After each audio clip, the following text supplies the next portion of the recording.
Okay, Chad, I think we're going to go ahead and get started. Are you ready? Anytime. Okay. Welcome, everyone. I'm wanting to introduce Chad Eby. He is an assistant professor at the University of Kentucky in Lexington. He is also a designer, artist, and researcher. He earned his Master of Fine Arts in Imaging and Digital Design at UMBC, IMDA in 2006, and a Master of Arts in Communication from the University of Arkansas in 1998. His most recent appointment prior to his appointment at the University of Kentucky in Lexington was at Indiana University, Purdue University in Indianapolis at the Heron School of Art and Design, where he was an assistant professor since 2015. Prior to that, he worked as a research engineer in the mobile media services in Stockholm, Sweden. He has exhibited in a number of both local and international juried shows, including Installation Nation at Indianapolis Art Center, Art to Make at Center for Book and Paper Gallery in Columbia College, and Group 4 Foundry Art Center, also Sound Objects in Spain, and Sound Lab in Cologne, Germany. So I want to welcome Chad as part of our Hyde Guest Artist Lecture Series. Welcome. Thank you so much, Christine. I am so happy to have work there at MSSU, and my thanks to everybody there that helped me get that set up. I'm really, really pleased. So let's go ahead and get started. So as I often do, I want to start this talk a little bit about sort of with where I come from and the kind of things I think about. Unlike most talks like this that I give, I'm going to sort of uncouple all the pieces from time. I often try to do chronological, but because so many pieces are there at MSSU right now in the Spiva Gallery, I'm going to try to do it out of time, but sort of connect things together. So a little bit about where I come from. I grew up in a really small town called Perry. It's in north central Oklahoma. And this is sort of how it sits on a map. And in case it's not entirely obvious, there is a road every mile, both north and south, pretty much without interruption, unless there's some like natural something that interrupts it. So there's a road, a county road every mile. And so the whole thing exists sort of on this grid. And if we zoom in a little closer to the town, you see that, of course, it is also laid out on a slightly smaller grid that interrupts the larger grid. And if we zoom in even further, maybe you can see that the names of the roads are sort of alphabetical, south to north, and numeric, east to west. And so it was exactly sort of like living on a battleship game grid, right? You always knew exactly where an address was from its address and cross street. And sort of because of that, this is Rene Descartes, and I often sort of have gotten the feeling that he's staring over my shoulder ever since. And by the way, if they ever do a movie adaptation, Ian McShane is definitely the guy to be Descartes. This is what that place looks like, what the geography looks like. It's extremely flat and kind of dry. And just the landscape and this sort of existing in this openness and on the grid, I think has seriously influenced the way I think about things and the way that I make things. So hopefully that'll become apparent a little bit later. These days, as Christine mentioned, I'm in Lexington, Kentucky, right about there. And right this minute, I'm coming to you from Holiday Island in the great state of Arkansas, just to your south. So I want to talk a little bit conceptually about where I'm coming from, what my research interests are. And this, of course, is a sine wave. And this is sort of the way things are in the world, generally, the way we understand them. Things are continuous. They have this sort of smooth aspect.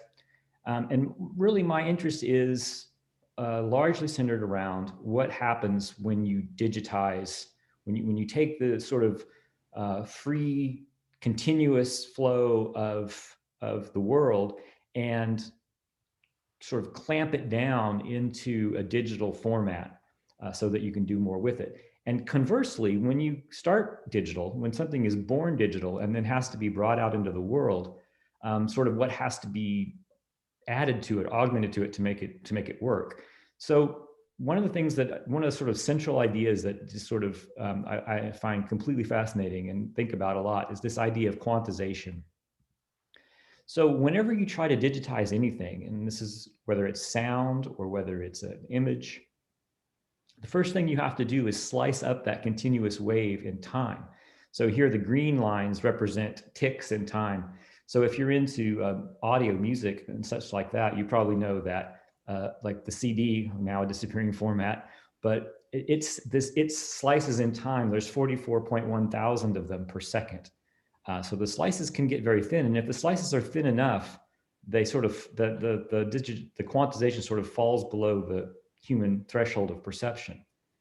But what happens is, so first you have to slice that in time, and then you sort of connect the lines, the intersection of those slices in time versus the curve that used to be there. And you wind up with these stair steps. And of course, if you zoom into a digital photo, you see those stair steps in the form of pixels. And if we zoom into that a little bit, the thing that is most interesting to me about all of this is the sort of area under the curve. So if I go a little further, you see this red area show up here. And that's what has to get thrown away before something can become digital that's analog to start with. So everything sort of under the curve, but fitting into that stair step, all of that information is irrevocably lost whenever something is digitized. And no matter what it is, this is just endemic to the actual process. And conversely, if you start with something digital, something that's born in the machine, and you coax it into the real world some way, like through 3D printing or some other way that you're manifesting digital information as physical objects, you have to invent somehow that area under the curve. And so there's this sort of weird surplus that happens.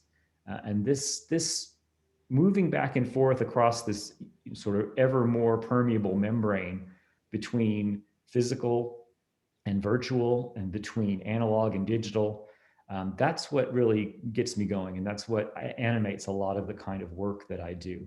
And I think it's a fundamentally important thing to sort of interrogate, both the philosophical aspects of it and just the practical nitty gritty part of the technology and processes that get employed there.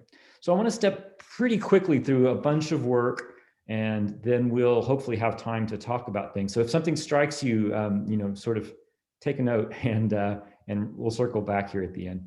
The first thing I want to talk about is a piece that I did at a residency at Elsewhere in North Carolina. This was my desk there where I was doing the work. The whole place is it was once a thrift store / army surplus store, and it is now a living, breathing artist residency where you can use all of the material in the building, but nothing can leave the building. So everything is constantly being made, remade, and repurposed. It's a really lovely program if you get a chance to interact with them. The piece here was an oracle. This is me, a much younger me, building this oracle and out of a disused heating unit. And you can see the avatars to consult the oracle here in the foreground. This is the software interface built in Max MSP to make this all work. And I shamefully admit to using the font Algiers up here for the title of it. This was 2008, and I didn't know better, so forgive me. This is just some process pictures. This is the type that was used in the piece. I had a great group of interns there that were working to help prepare this. So these are some sort of process shots. This is what it looked like in the performance. This is more or less a sort of installation / performance. And here's what it looked like. And the way this worked was that there was an audience, and the idea was that a member of the audience would think of a question they wanted to consult the oracle about. They would choose an avatar to represent that question. They would pour out a libation, place the avatar on the oracle, and then the oracle would come to life. It would roar up, the flames would come on, and a laser would shoot out the back, up to this sort of quilt hanging on the wall there and would spell out the answer to their question. So here is a pouring out of libation. Here's the laser crosshairs shooting out to give the answer. This is sort of what it looked like. And the thing about the oracle was that it was infallible. It just didn't always answer the question that you asked. This is a sound piece a bit later. This is I could go into the details of this are interesting, but it would take a while. The long and the short of it is that these are servo motors that are being driven by each other, and they're dipping in and out of a magnetic coil pickup, which is changing their motion into sound, which is then redriving the other servos. So, and they sort of sung in this sort of three-part harmony that was completely self-generated. And of course, they're sitting in a 5-gallon bucket on casters. This piece is a little more serious. This is the German V2 rocket, which was used towards the end of World War II. The V is in translation, the German word for vengeance. This was sort of the last sort of dying gasp of the Third Reich. And these were aimed primarily at London. These were rockets with warheads, so they were sort of first long-range missiles. And the title, 108, refers to the amount of time that the rocket could be guided before it went completely out of human control and just became a ballistic object. To me, these rockets represented sort of the height of engineering at the time, and they are, I think, incredibly aesthetic objects. They're really beautiful, but at the same time, they were not only weapons of terror in terms of their intended effect, but they also had a horrible toll on human life in the construction of them. They were built in secret, in tunnels with slave labor, primarily Jews. And when someone became too ill or too tired to work, they were simply shot on the spot and dragged off to the corner and replaced with someone else. And in terms of a weapon of terror, this was the first hypersonic weapon. So after the missile landed and exploded and there was a smoking crater, then their sound shadow could be heard coming in. So they were incredibly psychologically unnerving weapon as well. And so this weird dichotomy between sort of very beautiful piece of engineering, the sort of very aesthetic object with this very sinister purpose. And technically just about the piece, I'll go back a bit. These are electroluminescent panels, which are in vellum envelopes where the image is printed on the vellum, and these illuminated panels are slid into the envelopes and provide the backlight for the object. The next set of pieces, this is sort of contemporary. It's an older piece, but also contemporary because it's hanging up in the gallery there, some versions of it. This is a glitched out screen, and I'm really interested in these things that happen when there are mistakes or errors in technology, especially when they result in some visual things happening. And this is an example of one of the pieces. These are large digital prints as they're installed there. I'll just run through a few of these. And this all started, I had a desktop computer that had a very good graphic card in it, but the card, some components on the card started failing. So it would periodically crash and would just take whatever was in video memory corrupted and splash it across the screen. And at some point I loved these things. So at some point I started collecting them, and I still, sort of pour through these from time to time and crop out interesting bits of them. So this is the way they were presented at a show a few years back, and this is how they are there in Joplin, hanging. But that's what they are. They are sort of physical manifestations of an electronic corruption in the memory of the video card. These are digitally fabricated objects. I started making these quite a long time ago. This is a sort of a wireframe of the digital model in all of its platonic perfection. And then this is a kind of 3D print, which is made out of a sort of plaster, which is why I started calling them dust objects, because they were very dusty. In fact, if you handled them, they sort of disintegrated. At some point, I switched over to using a kind of, this is called Somos. This is a medical resin that was a lot more stable, but unfortunately, it has the side effect of turning very dark over time.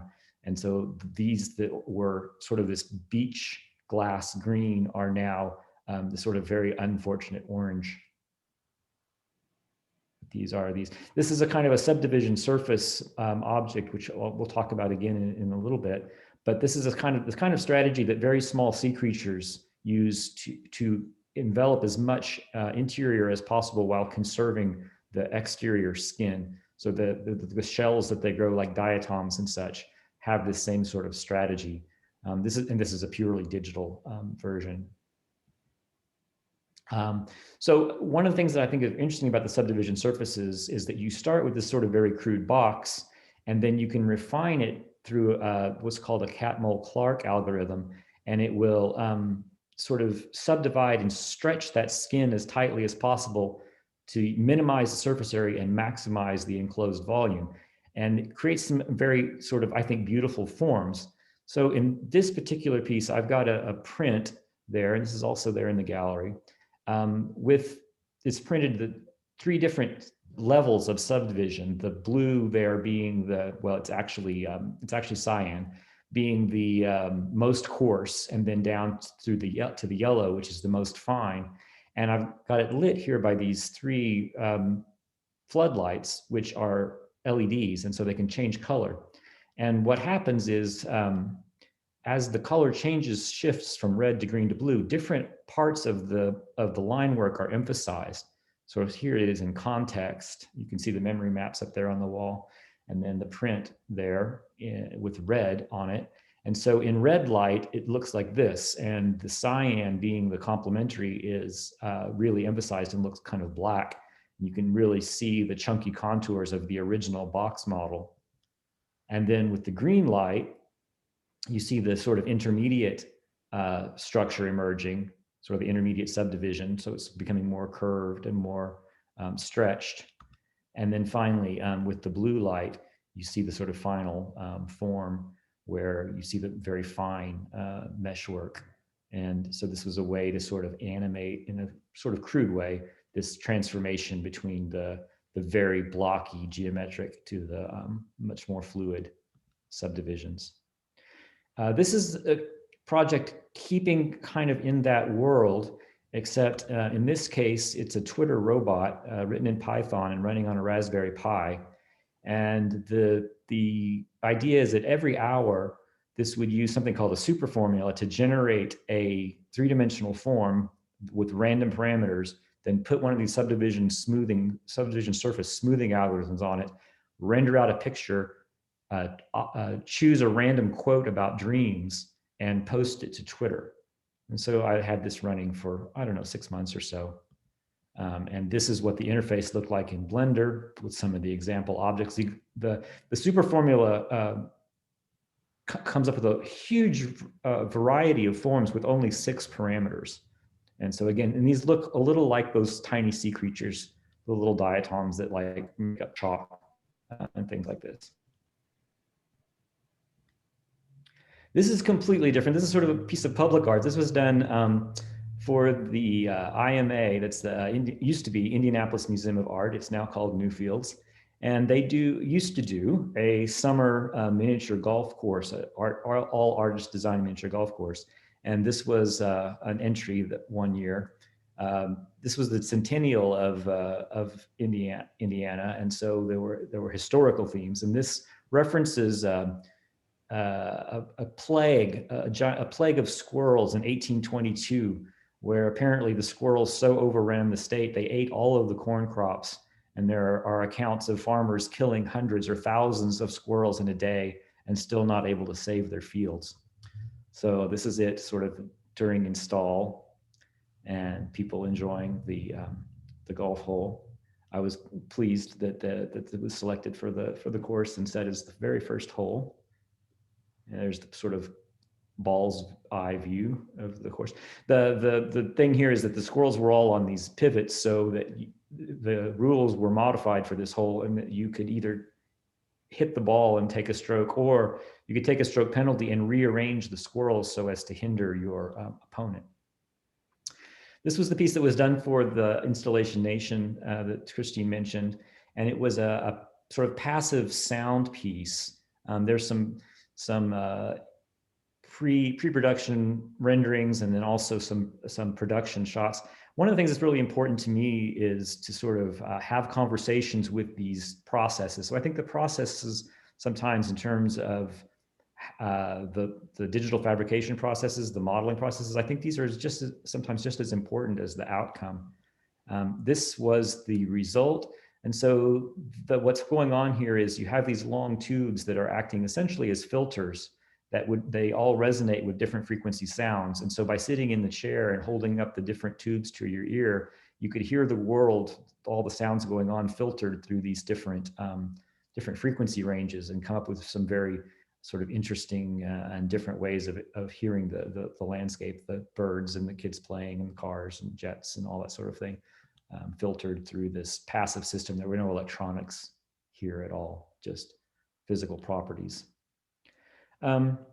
This is a series of images that are all three-dimensionally rendered. I use the open source software Blender to render these, and these are sort of small imaginary worlds that just me exploring materiality in a digital way, and synthetic light is something that's very important to my practice, something I think is just really fascinating. So just a few examples of those. This piece, chance often really comes into play in my work, either randomness or some kind of limited chance. And in this case, I got to thinking about those SSIDs, or the little Wi-Fi station identifiers that you use. Like if you look on your phone under the networks to see which Wi-Fi network to join, those little SSIDs that are everywhere, that sometimes people play with them a little bit. And I thought it would be fun to sort of generate poetry using those. And so this little dodecahedral thing here is, it's got 12 microcontrollers on it that are all Wi-Fi enabled. And so every so often they spin up an SSID from a random set. They display it for a few minutes, and then they literally commit suicide, die, and come back with a new one. And half of the texts were taken from a sort of spam email subject lines that were engineered to sound sort of English-like, but not be real English, to sort of try to get through the spam filters. And the other half of them are commentary from the I Ching, the Book of Changes. And sometimes it was a bit challenging to understand which were which. There's a close-up of one of the little Wi-Fi modules. And here, you could experience this piece on your phone, but I also had a little screen set up so that you could see sort of what the text looked like. And the name of the piece itself, of course, came from one of the spam emails. This is a very early piece. Again, it gets to this sort of digitization, quantization situation. This is my friend Paul, and we used to get coffee a lot once when I actually lived in Springfield for a while, and met him there. He's an architect. And what I did is I took that image of his face and digitized it and sort of figured out what the grayscale values were for a fairly coarse pixel grid. And then I made a lot of coffee and figured out sort of the theoretical versus the real grayscale value of the coffee by adding various amounts of milk to the coffee. And then I installed this under a stairwell so that you couldn't actually get far enough away to see the image, because you would just see lots of coffee, much like this view. But then there was a small camera that was focused, that was looking down on this grid. This is me filling it up, but was defocused so that it sort of recovered the contours of the face through blur, which is something that I find really interesting. So this is sort of what it was like in terms of a pixel grid, and then when you apply the blur, you sort of can see the face much better. And of course, I owe a lot of inspiration from the great artist Jim Campbell. If you don't know his work, I highly recommend checking him out. He claims not to be an artist, by the way. He claims to be an engineer, but he's definitely an artist. This is a piece which sadly can no longer function because it required terrestrial television, which stopped a number of years ago now. But this is a portable TV, and you would tune it to a station. The face of the TV has a bunch of light-dependent resistors glued to it. And so they're like light sensors, and they're reading differences and changes in the light on the front of the tube. Here's a slightly better view of it. And then those electrical changes are being sent to a small digital chip that interprets them as sound. So essentially it was generating a new soundtrack for whatever was being shown on the screen. It really liked TV preachers, ones that would wear, especially ones that would wear like a light suit and a dark tie as they moved back and forth, because it was usually close up and the contrast was moving back and forth across the slit. So it would make some particularly satisfying sounds in that way. This is a piece which is also currently in the gallery. And this one I've got lots of pictures of here, but I'll try to sort of go quickly. This piece, this is a close-up of one of the nodes. And this is as good a place as any to talk about it. Each one of these nodes is a digitally fabricated piece. It's inside of each one, it has a small microcontroller that is Wi-Fi enabled. So when you put them together like this and power them on, it takes about 3 to 5 minutes, but they find each other. They communicate with each other through the sort of self-organizing, self-healing mesh network. And they're all independently, they're all equal in this. And they speak to each other, and periodically one of them will decide to play a sound and a pattern of light, and it will inform all the others that it's about to do this. And then each node will individually decide whether to sort of go along with this and also participate, or whether to do something completely different, or whether to just ignore that announcement, I guess you could say. And so this creates this sort of ever-shifting situation of light and sound. And this is the inside of one of these things. This is you can see the back of the speaker. You can see the microcontrollers, the blue thing with the USB plugged into it, the red thing, the little red board there, that is the sound source. So these things can play back the sound, and they can layer the sound as much as 16 layers deep. So it can get quite complex in terms of what the sound is like. Now, the sort of conceptual thing behind this is I got to spend some time in Sweden, in Stockholm, which I loved. And something that's really interesting about Stockholm is just off the coast in the Baltic Sea, there are about there's this chain of about 30,000 islands that they call Skärgården, or the archipelago. And it's sort of a playground for the Stockholmers. In the summer, everybody goes out into the archipelago. And there are these lovely old steamships that have been running out in the archipelago twice a day since about 1917. And they're still in operation. And it's just a really romantic, beautiful, natural sort of setting. However, it's also a source of great anxiety to the Swedes, because that sort of borders up against Russia. And there have been Russian incursions into the archipelago since the Viking times. And during the Cold War, at the height of the Cold War, there was this intense paranoia that the Russians were going to invade Sweden via the archipelago. And so there were all of these amazing defensive countermeasures built up. Some of the islands were completely hollowed out and filled with electronic gear and troop lodging and giant guns that were camouflaged as rocks. And at the worst of it, the Swedes were actually dropping depth charges into the water, trying to kill these Soviet subs that they believed were invading. Much later, it turned out that it seems that most of those subs were imaginary, and that the sounds that they were picking up on their sophisticated electronic detection gear were actually flatulent fish. So, but it's sort of this weird situation where it was both this really natural, pristine, beautiful place, but also this great source of anxiety. And so that's where this came from. So all of these nodes are sort of like the islands in the archipelago, And there's all this sort of communication, miscommunication, disinterest, and decision-making that maybe is not based on the best knowledge, all that sort of happening at the same time. And let me go back a little bit. You can see it here.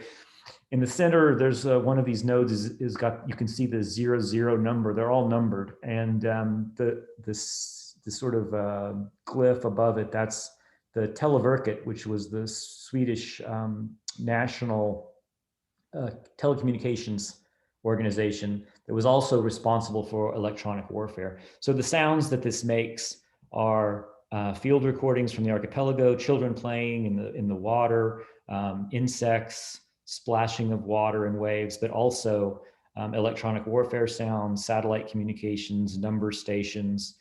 So all of this is all sort of coming together in this piece. And it's very finicky. Like if you want to experience it, you have to spend some time with it, because it can go for some stretches of time, 3 or 5 minutes, and make no sound at all. And sometimes it's very intense, but it's not interactive in any way. It's totally doing its own thing. It doesn't know about you. It doesn't care about you. And it's just talking to itself. A few more shots of it. There's a close-up of one of the light projectors. And they project these patterns of light on the walls and floors.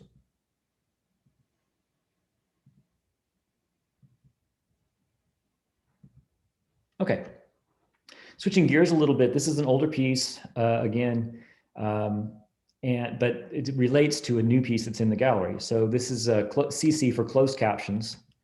And these are small, very small monitors that are mounted on the wall. You can see here, sort of an installation view, there are 8 of these small monitors, and there's a television set with a kind of a filter on the front so as to not be particularly clear, and 8 little cameras, little surveillance cameras lined up that are aimed at a spot on the screen where characters could appear. So here's maybe a better shot of that. You can see there's little holes cut through the diffusing material so that the cameras have a clear view of the screen. And so the 3 conditions of possibility are that the cameras are looking at one of those characters, or they are looking at a part of the image, or they are looking at a space, black space between characters. And so what would happen, because there was no computing involved in this at all, it was strictly a direct connection from the camera to the little monitor. But because the letters were already sorted by frequency for English, and they would periodically spell some words. The other thing that was happening was, because this was all completely analog, things were sort of bouncing around, and you were so zoomed in to the shadow mask on the television that, in a sense, the characters, it really emphasized the imagistic nature of the characters. Like, these were sort of images first and text second, when you had the text there. But at the same time, when you had little fragments of image there, things were lined up in rows and columns, much like text. And so there was this sort of interplay between text and image. And of course, also the meaning, whatever meaning came out of this, sort of had to already be with, you brought the meaning to it. It didn't really generate meaning. What's a piece that's sort of related to this, that's there now in the gallery as part of this show, is called Common Fate. Common Fate, of course, is a graphic design term. When we're talking about Gestalt principles, we're talking about organizing principles. If you have a number of objects that are all sort of pointed the same direction, people understand them to be related. Whereas if they're pointed different directions, they're thought to be less related. So it's a way of organizing information graphically. So what this is again, it's a number of little microcontrollers with these very small, these are 0.91 inch diagonal screens. And this essentially just generates 5-letter words, more or less randomly. What's sort of the sort of underlying thing going on here is that each of the microcontrollers do not talk to the other at all. And they all sort of believe, if microcontrollers can believe, that they are running down a completely random trajectory. But because they all have the same random number seed, because it turns out random numbers are really hard to generate that are truly random, In this case, they're all doing the same thing because this random number seed that they have sprouts and grows in the same direction. So even though they are all independently random, they're all doing exactly the same thing. And so they wind up creating the words that they're sort of destined to create from this random selection. The true fact, though, funny story, the first time I plugged this in there in the gallery, it actually started generating random words. I mean, the letters were just random, and I was very confused. I still don't know exactly what happened, but a little tender loving care, and it came back to doing what it was supposed to do. So a little bit of typography, a little bit of technical stuff there. Also in the gallery is a piece called Phlegin, and this one is running on the old Sony CRT, cathode ray tube monitor. I'll show you some stills. This is an ever-evolving sort of pattern that sometimes is very geometric. I mean, it's always pretty geometric, but sometimes it's very geometric like this. And sometimes it's a little more organic looking like this. And that's because it alternates back and forth between just flipping bits from white to black or black to white to engaging in a kind of very simple cellular automata. It's a variation of Conway's game of life, where it's simulating a very, very simple cellular organism's growth and death patterns. And it uses the seed of one to initiate the other as it flips back and forth. Let's see if, let me see if I can show you a little bit of video. Showing video over video is kind of a fool's errand, but here you can get some idea of what this looks like in motion. So this is the very geometric part.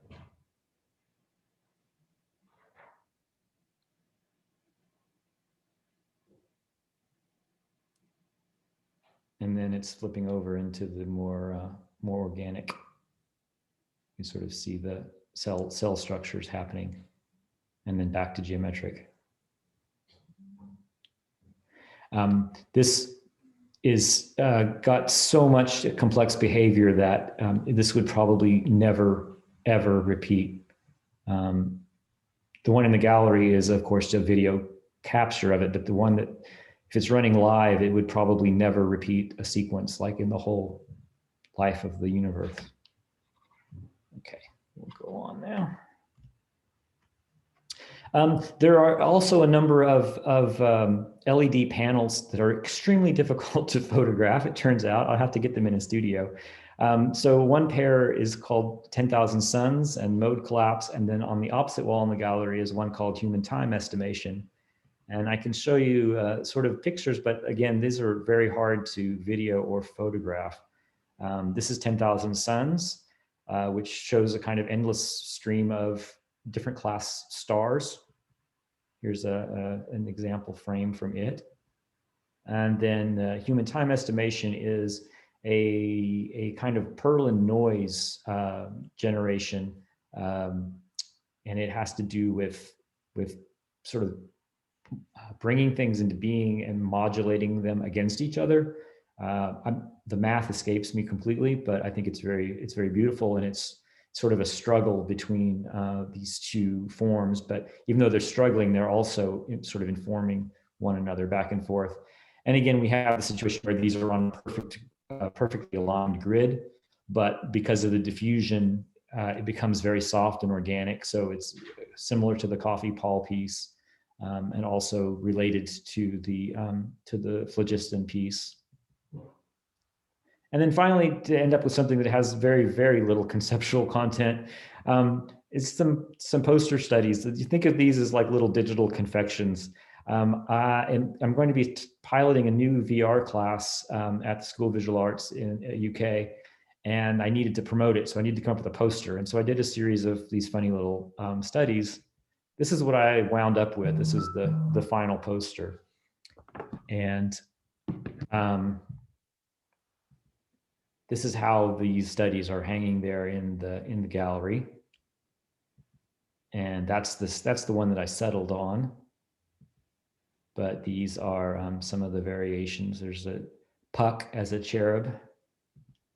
And this is the head of an unknown man. I should mention that these are all, what these have in common is that there's a piece of three-dimensionally scanned art. Most of these are from European museums. This is actually Napoleon as Caesar. Like I said, this is Puck. This is an unknown. They just found the head. Nobody knows who this is or what it was attached to. This is, of course, a rhinoceros. And this is a piece of Napoleon, and also this is Odysseus escaping the Cyclops cave. If you can see that under the belly of a ram, hiding under the belly of the ram so that the Cyclops doesn't feel him on top as he lets the sheep go out to graze every day. So these are sort of, these are just sort of fun. I wanted to generate some interest in the class. So they all have this sort of vaporwave, Miami Vice, 1980s color situation going on. And these are also all done in Blender, the open source software. And so that's about time, I think. Yeah, and we're about out. So I'm going to stop this and am happy to entertain questions or comments or whatever you have. Are there any questions for Chad?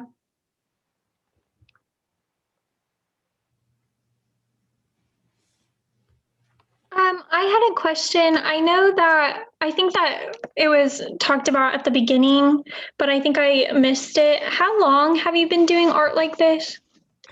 So I got my Master of Fine Arts in 2006. So it's been a few years since then. And that's really when I started. I had my first degree is in communication, and that's not like radio TV communication, but more like cultural theory. So I was not doing art up until that. I didn't really start doing art till I was almost 40, really. So I was late, kind of late to the game, but I've been doing this since around 2006, 2005, something like that. Okay, thank you. I have a question as well. Yes. So you said that you studied in Sweden, and I was just curious about, did like this different culture, did that affect how you viewed art, or how you did it affect your method, or kind of what you began creating after you experienced this other culture? Yeah, absolutely. There were a number of things that I brought sort of back with me from Sweden. One of the things that's amazing to me about the Swedes, and you may have heard this because it's a little bit cliche, but it's absolutely true. They have a concept that doesn't translate well that they call lagom. And it sort of gets translated as just enough. There's a very strong strain in Swedish culture of doing things properly, but not overdoing them. Like not shirking and not slacking, but also not being too ambitious and not doing too much. And I think that's a kind of a good way to live. I think it's helpful. The other thing that I learned from the Swedes, which is similar, is that they don't make decisions lightly. And so if you want to get anything done in Sweden, you pretty much need a full year, because in the summer, nobody does anything. Everybody's out in the archipelago in their little red houses, swimming and fishing and whatnot. So nothing happens in the summer. Literally everything is closed. Everything is shut down pretty much. But then after that, in the fall, they are going to plan. And then in the winter, they're going to execute. And in the spring, they are going to reflect. And then in the summer, they're gone again. So it really does take a full year cycle to get anything done. But that kind of introspection and that kind of practicality, it's a strange kind of practicality, but it's not just to do things to get them done, to do things for doing things' sake. I really appreciate that about the culture. And of course, then the natural beauty there was astonishing, and I really, really love the forests of Sweden are not like any place else. So yeah, I would say that it did influence the way I work and the things that I think about. That's very meta. Thank you. Sure. So hi, I have a question also. Yes, Carla. Um, so on the same realm of Sweden, I am actually looking into working foreignly overseas. Mhm. So my question for you is how was that process for you? Which came first? Was it like your idea to go there, or were you invited, or? So I've been in three different, well, let's say two different international situations. So I also lived in Japan for a while, and that one was something that was arranged through a university, and that's something that's called a Monbusho Fellowship, and you apply for it, and it takes a relationship with your university and a university there as well. So that one was not so much my idea, but I jumped at the chance when I was offered it. Sweden was a little bit different. I didn't actually study there. I was actually working there. And that came about through a relationship with a mentor that I had. Coincidentally, I mean, when I was working on my MFA, I took classes in a lot of different places because I'm curious about everything. And I wound up taking a wearable computing class over in the computer science engineering department, and met a gentleman there whose name was Zary Siegel. And sort of coincidentally, he wound up as the department chair of this mobile media labs, or yeah, the head of the lab anyway, in Stockholm. And he invited me. So he invited me to come and work in the lab. I would strongly recommend getting out of the country if you can for a while, just because I mean, I think travel is fantastic. I think part of the problem of anywhere, no matter where you are, if you stay there too long, you quit seeing it. And if you're gone for a while and come back, you see everything new again, and you'll have a much better perspective on your own culture after having been in another one for a while. So if you can do it, I would say do it. But I don't have like any kind of magic formula for making it happen. It's oftentimes it's connections and chance and being in the right place at the right time. Thank you so much. Thank you. Mm-hmm.